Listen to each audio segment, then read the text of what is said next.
É a continuação do capítulo 13, parte 2. Que a vossa mão esquerda não saiba o que dá a vossa mão direita.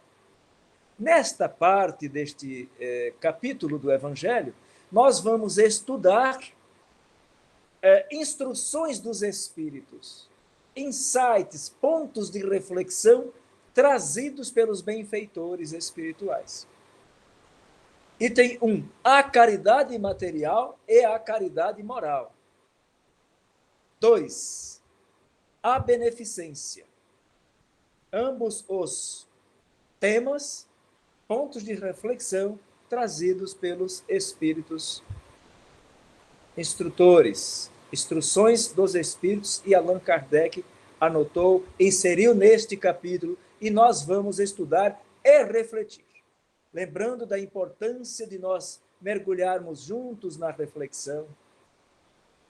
É estudo, é para ampliarmos o nosso entendimento acerca da obra do Criador, acerca de leis universais que o homem não pode mudar. De modo que quanto mais nós compreendermos e trabalharmos para nos enquadrarmos, melhor fica a vida. E é isso que nós propomos e desejamos a partir de agora. Fique até o finalzinho, porque lá no finalzinho nós vamos orar juntos. Aquele momento em que nós vamos nos reabastecer o nosso combustível. Eu dizia que nós vamos estudar hoje, trabalhar essas lições baseadas nas instruções dos Espíritos. Então, me permito aqui fazer um preâmbulo antes de entrarmos na lição propriamente dita. Eu dei aqui uma olhada na nossa sala e são quase todos nomes conhecidos. Mas eu tenho, não vou dizer que é uma preocupação, é um cuidado. A observação que vou fazer é nesse sentido. Pode ser que alguém está chegando agora na doutrina espírita. Está começando a estudar agora.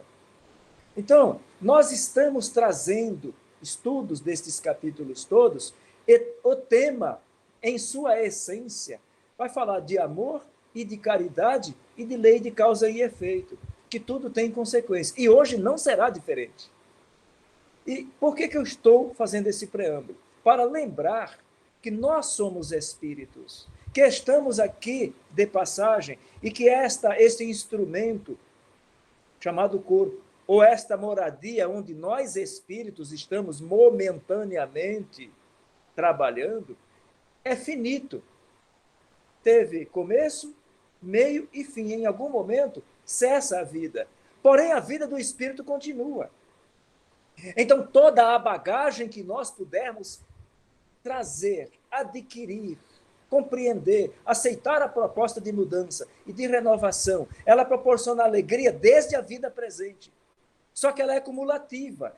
No momento em que nós deixamos o corpo material, viajamos e transferimos a nossa residência para uma das colônias da pátria espiritual, o nosso espírito vai desfrutar destes recursos amealhados, adquiridos ao longo da caminhada, por uma consequência natural da lei de causa e efeito.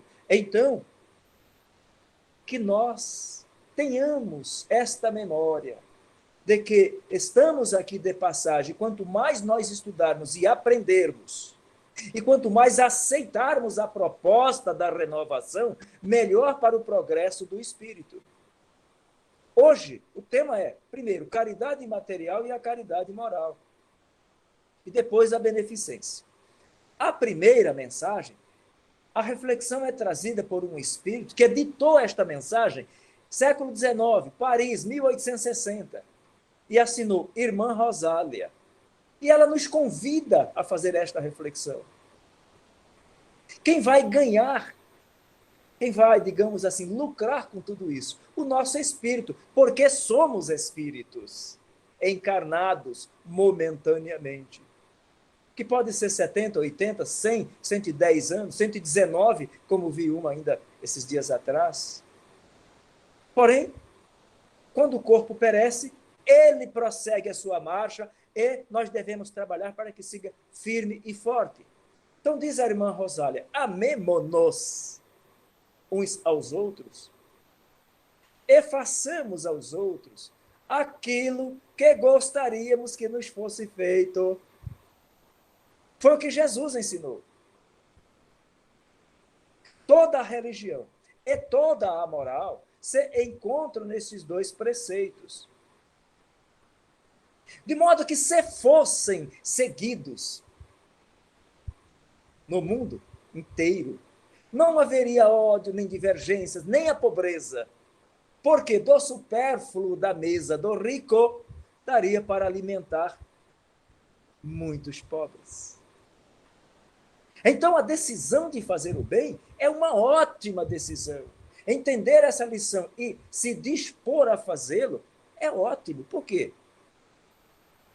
Então, diz o Espírito, ajudai com o que tendes. Você não precisa de nada além do que você já tem para fazer o bem. Por quê? É para a gente fazer no limite da nossa capacidade e Deus vai nos recompensar um dia. Todo o bem que houver desfeito. E aqui ela está falando de uma lei que nós conhecemos bem, que é uma das leis universais, das leis naturais, das leis divinas.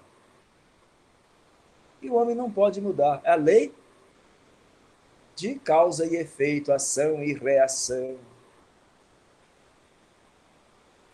Tudo tem consequência. Então, amar o próximo como a si mesmo, diz assim, amai, pois, o vosso próximo. Porém, amai-o como a vós mesmos. O que isso significa?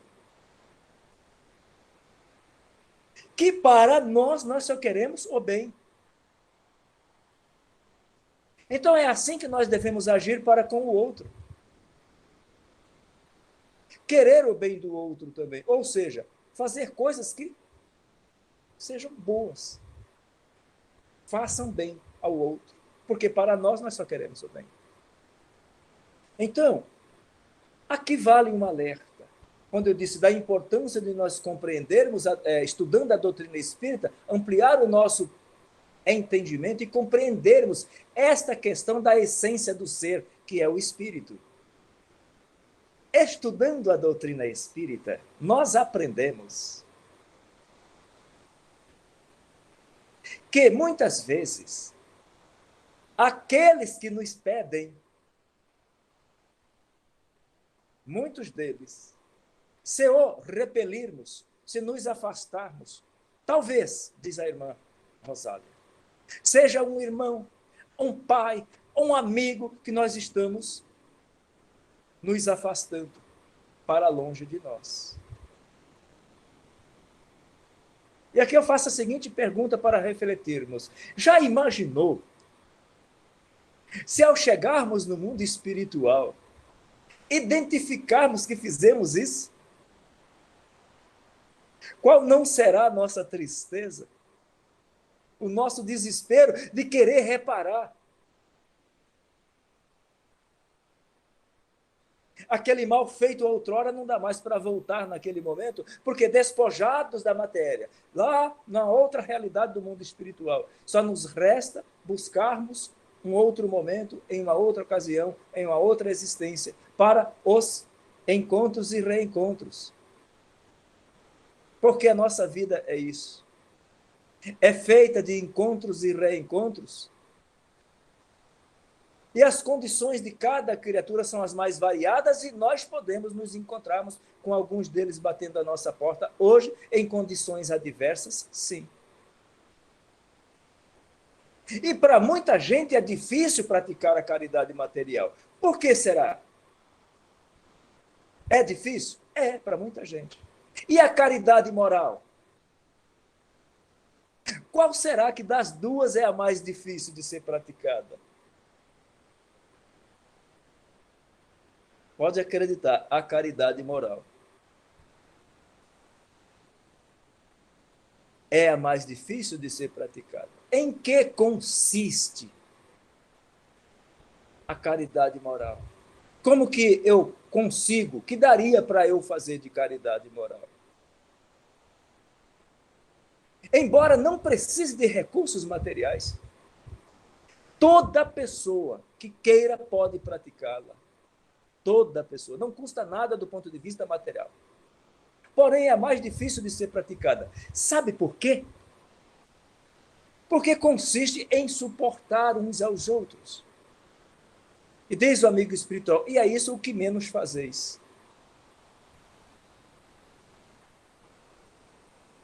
Há uma tendência comportamental de soluções simplistas. Ao invés de treinarmos o suportarmos uns aos outros, até conseguirmos amar uns aos outros, tomam-se soluções simplistas. Hoje em dia, após a lei do divórcio, 40 anos depois da lei do divórcio, 1 em cada 3 casamentos acaba em divórcio. Está lá nos dados do IBGE de dezembro de 2017.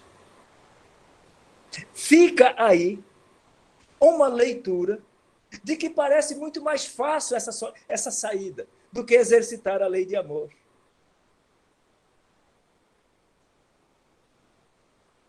E aqui para a gente refletir, o que mais dá para eu fazer?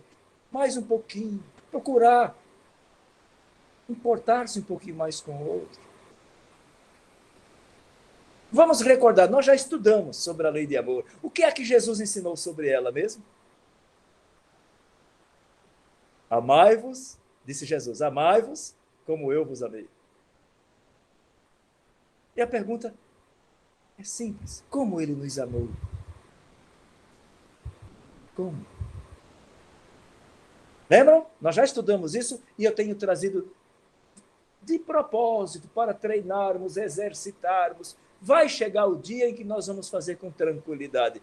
Para tanto, a prática, o exercício, de forma disciplinada, nos leva ao aperfeiçoamento. Primeiro, importar-se com o outro. 2, respeitar o outro.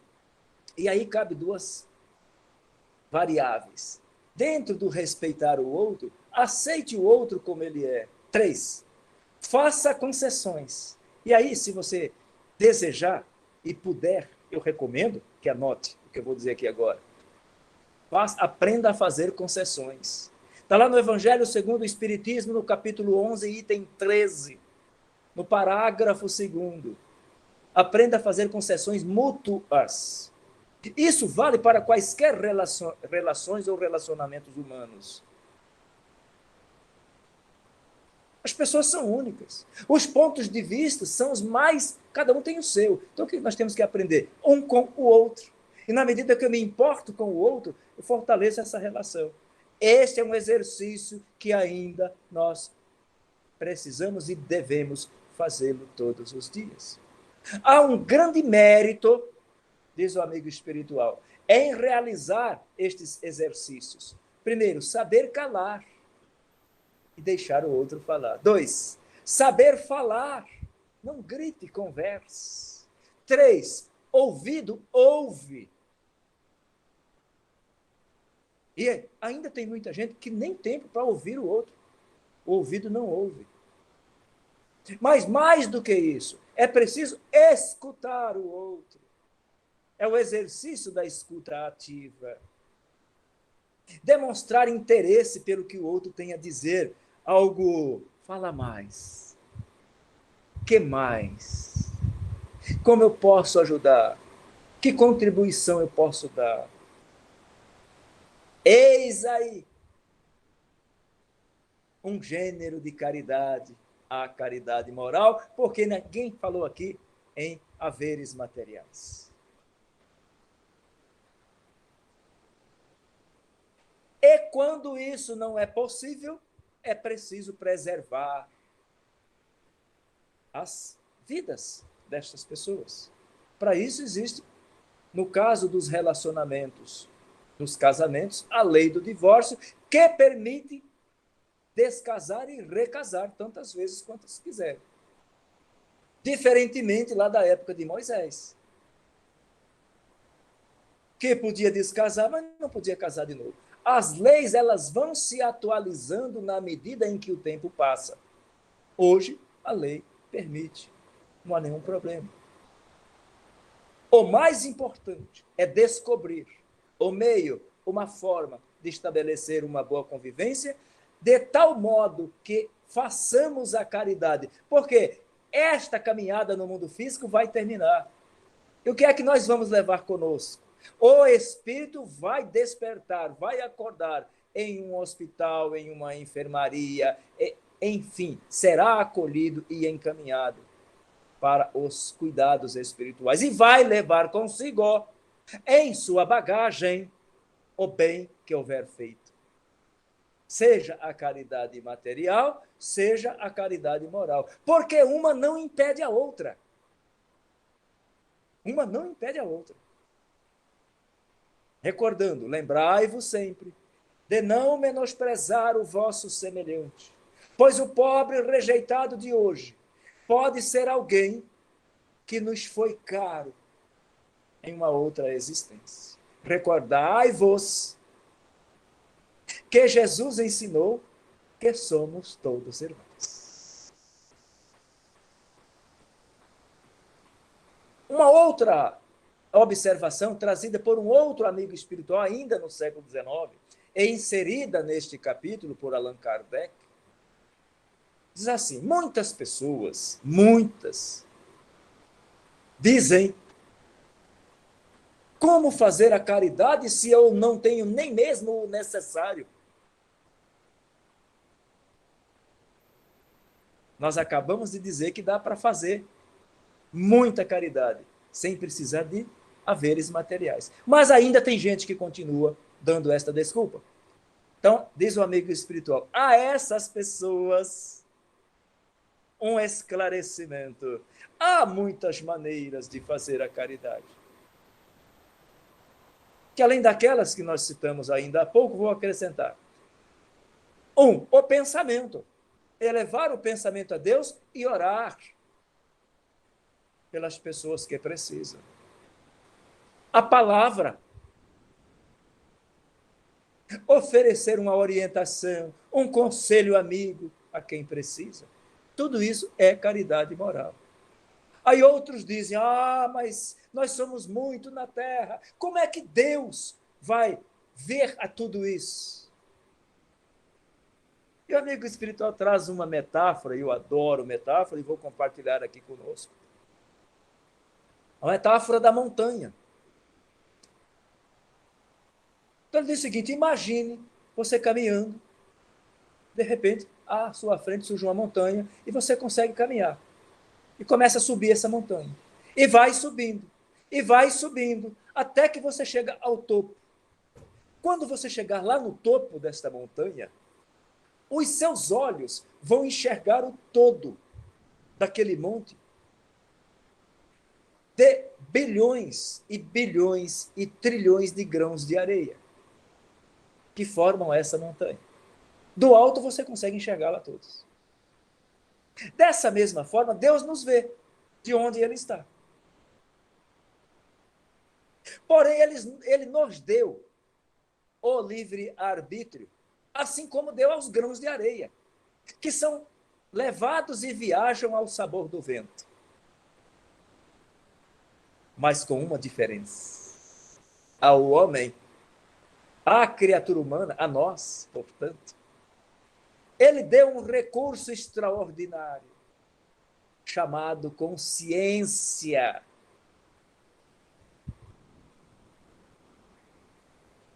E como dizem os benfeitores, é lá que está gravada a lei de Deus. Se você for buscar no dicionário a definição de consciência, você vai encontrar lá mais de 10 definições.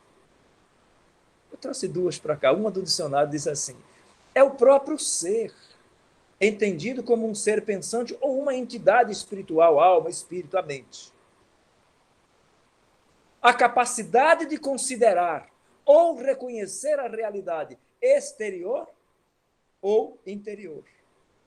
Mas eu gosto da definição de Joana de Ângeles, médium do Divaldo Pereira Franco,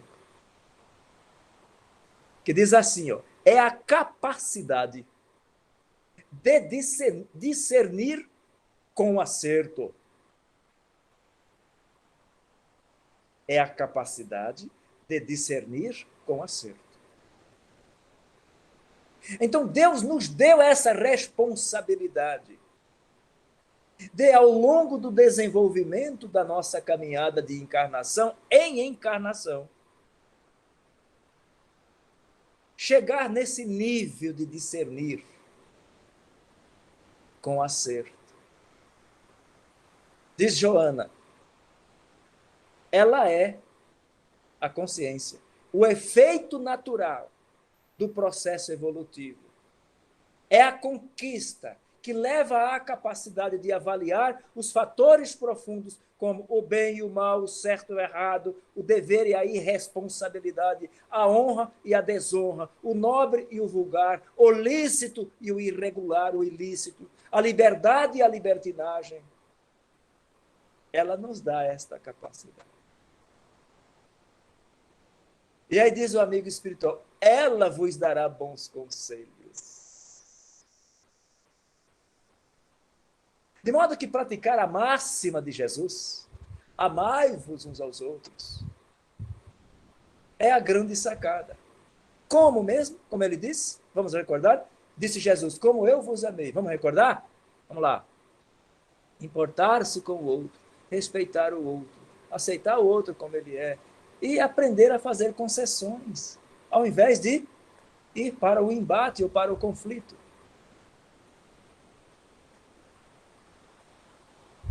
E assim, nós vamos nos preparando, adquirindo a melhor condição, a capacidade de exercitar a beneficência. E o que é isso, então, a beneficência? Como nós estamos? Nós já estamos bem nesse quesito?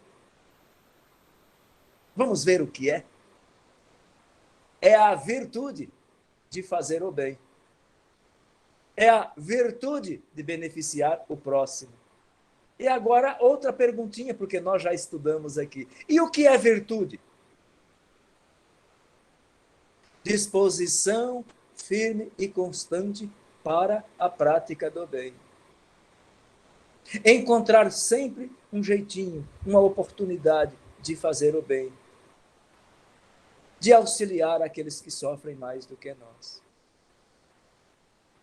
A beneficência é o sentimento que faz com que a pessoa olhe o outro com o mesmo olhar que ela olha para si mesma. Ou seja, para mim eu quero bem, vou fazer algo de bom para esta criatura também. E aí nós estamos falando de uma maneira em geral, não somente aquele que bate à nossa porta. É a caridade da língua, da palavra, do saber ouvir, do saber calar, no nosso dia a dia, no ambiente doméstico, no ambiente de trabalho, sobretudo em tempos de pandemia, onde temos estado muito mais tempo reclusos com as mesmas pessoas. Irmãos, irmãs, compreendei bem vossas obrigações, diz o amigo espiritual, ir ao encontro das misérias ocultas, porque essas são as mais dolorosas. Jesus ensinou, quando vestirdes a um desses pequeninos, é a mim que o fazeis, disse Jesus. Vamos traduzir aqui para nós. Nessas ocasiões, quando nós nos dispudermos, nos desprendermos para trabalhar em favor de alguém, naquele momento, nós estamos construindo os nossos créditos espirituais. Por isso fiz aquela consideração na abertura da nossa conversa.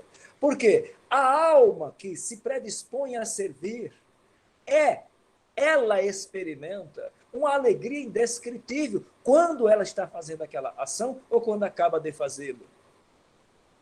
Mas o que é melhor? Isto é cumulativo, porque lá na frente, ao término da caminhada por aqui, o Espírito leva consigo estes créditos. Mas tenham cuidado, desde que ele tenha feito isso de forma sincera, verdadeira e desinteressada. Então, sobre a beneficência, o Espírito que ditou esta mensagem com estes pontos de reflexão traz um depoimento que eu achei sensacional e trago para a nossa reflexão aqui juntos, para a gente levar para o travesseiro, para a vida. Olha o que diz o amigo espiritual. Os verdadeiros momentos de felicidade que eu tive na Terra, disse o Espírito Adolfo, século XIX, lá na França. Verdadeiros momentos de felicidade que tive na Terra foi quando eu pratiquei a caridade. E ele acrescenta: acredite, irmãos, no que lhes digo. É na caridade que deveis procurar a paz do coração, o contentamento da alma, o remédio contra as aflições da vida. E aqui, vamos trazer aqui para a nossa reflexão. Ele descobriu isso quando ele despertou do outro lado da vida. Como foi bom ter decidido, escolhido aquele momento para fazer aquelas obras de caridade, aqueles atos de caridade. Porque enleva a alma, diferentemente das outras alegrias que são passageiras. Esta é permanente. Então, quando estiver a ponto de acusar a Deus, olhe para baixo de você e veja quanta miséria há a aliviar. Quantas crianças sem família, quantos velhos sem amparo, quanto bem a fazer. Mas muitas pessoas ainda preferem arrumar desculpas. E então, diz o amigo espiritual, ao invés de lamentar, trabalhe, faça o bem. Irmãos e irmãs, o que falta de uma maneira geral, então, para nós encarnados no planeta Terra? Não só estou falando de mim, de você que está nessa sala, de uma maneira geral. O que falta? Para que nos matriculemos nas equipes dos tarefeiros da caridade. Na maioria das vezes, o que falta é a boa vontade. Na maioria das vezes. Porque aquele que efetivamente deseja, encontra um jeito de fazer a boa ação.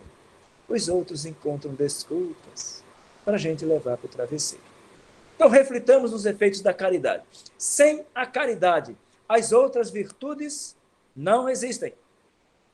Ela alimenta a esperança de dias melhores para quem dá e para quem recebe. Por quê? Ela nos guia para uma moral reta e fortalece a nossa fé, porque é justamente a fé que orienta, que guia como um raio de luz os passos de uma alma caridosa. É a fé. Que tem essa certeza desse algo mais da continuidade da vida, de que Deus está no comando. Por isso, faz uma boa ação. De modo que a verdadeira felicidade tem a ver com a fé. Nós vamos encontrar isso em O Livro dos Espíritos, na questão 922. Quando Allan Kardec aborda a questão da felicidade e pergunta: existe uma medida de felicidade aqui para o planeta Terra, na condição evolutiva em que nós nos encontramos? E o Espírito de Verdade responde que sim. Ele diz: do ponto de vista material, diz o Espírito de Verdade, a posse do necessário. E do ponto de vista moral, a consciência tranquila e a fé no futuro. É muito bom a gente entender isso. Estamos aqui de passagem e nós vamos levar tanto mais na nossa bagagem evolutiva, quanto mais nós compreendermos isso e aceitarmos a proposta de fazer algo de trabalho na obra do bem em favor de alguém. Eu disse ainda há pouco que há muitas maneiras de se fazer caridade. Agora uma pergunta.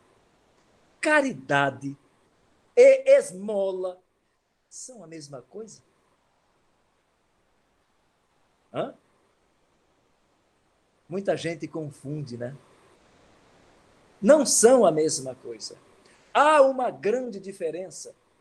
E que diferença é essa? A esmola muitas vezes alivia as dores do pobre, mas é quase sempre uma humilhação. Pode observar. A fisiologia da criatura que pede uma esmola, muitas vezes, totalmente humilhada. A caridade, ao contrário, liga, conecta o benfeitor ao beneficiado e pressupõe uma relação de respeito à criatura humana. Assim fazia Jesus. Nós já estudamos aqui e ilustramos com aquele caso em que todas as pessoas aos arredores apontavam o dedo para uma ferida que já doía muito. Jesus, em momento algum, aponta a criatura. Então é o respeito à dor do outro. Então, irmãos e irmãs, não podendo fazer a caridade material, façamos a caridade moral. Para concluir a nossa reflexão da noite, eu vou ilustrar esta questão da importância de fazer a caridade desinteressadamente. Dois homens reencarnaram, dois espíritos, e reencarnaram como homens aqui no planeta. Lhes foi avisado que todas as boas ações que eles fizessem ao longo da sua caminhada aqui na existência terrestre, ao longo da jornada, elas seriam colocadas em um saco.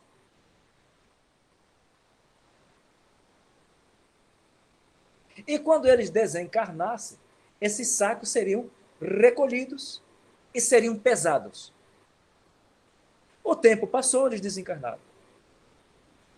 Chegando no mundo espiritual, Deus ordenou que trouxessem os dois sacos, pertencentes a cada um deles, e ali foram colocados.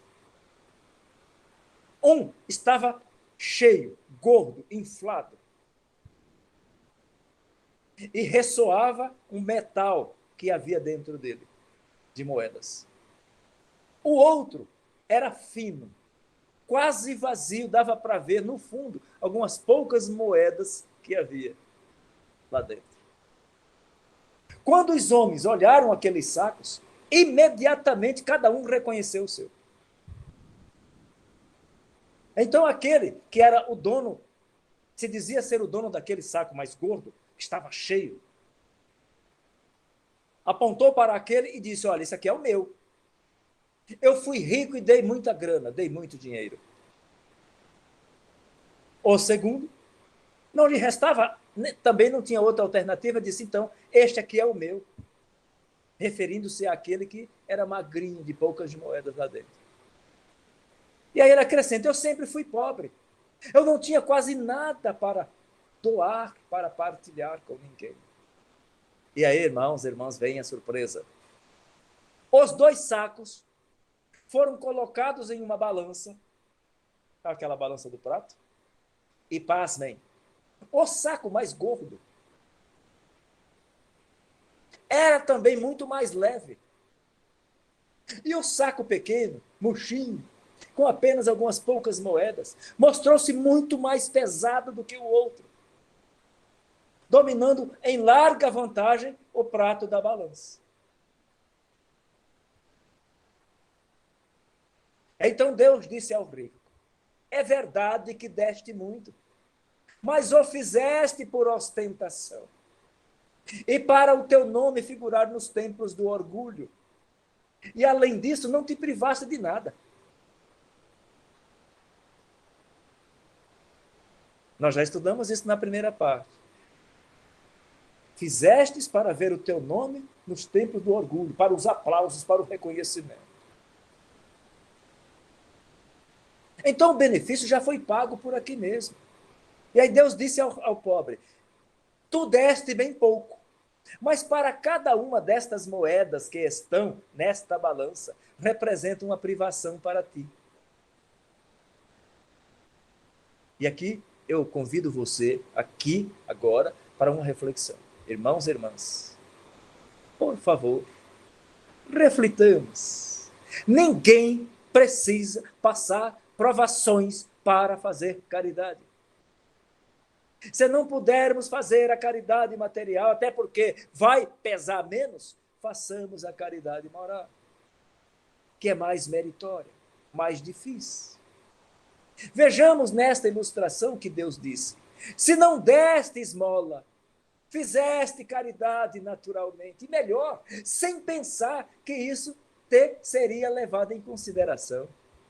Foste indulgente, não julgaste o teu semelhante e desculpaste as ações do teu semelhante.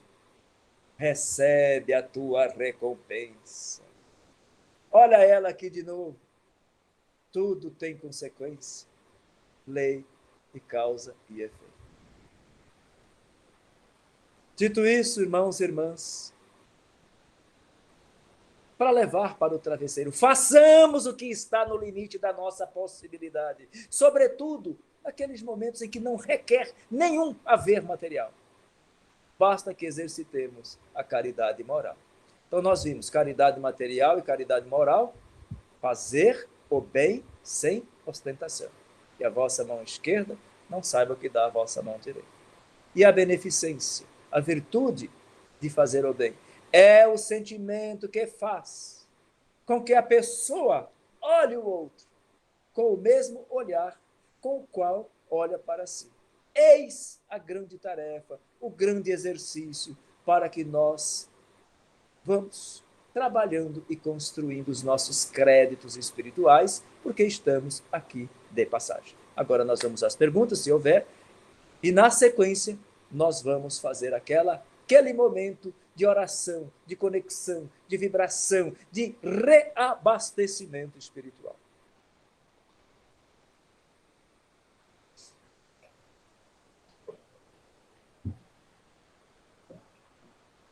Agrício, Oba. nesses tempos de pandemia, como é que as pessoas podem continuar fazendo a caridade? Bom, duas coisas, né? Alguns continuam dando desculpa porque com a pandemia a gente nem está trabalhando, quem está trabalhando está ganhando menos. Então, estou falando da caridade material. Mas nós temos a caridade moral, sobretudo nos tempos de pandemia, onde nós passamos mais tempo convivendo com as pessoas. Eu vi esta semana, no noticiário, números dando conta de que aumentou a impaciência, a intolerância. Eu acho que este é o convite de nós buscarmos nas letras do Evangelho, como nós vimos aqui hoje, nós fazemos esse exercício conosco e avaliar o quanto a gente pode contribuir com o outro, que é a caridade moral, a mais difícil de ser praticada. Todas elas são meritórias, todas farão parte da bagagem do espírito quando da nossa despedida das tarefas no mundo físico. Entretanto, muito cuidado com as soluções simplistas, esquecendo-se muitas vezes de exercitar a lei de amor.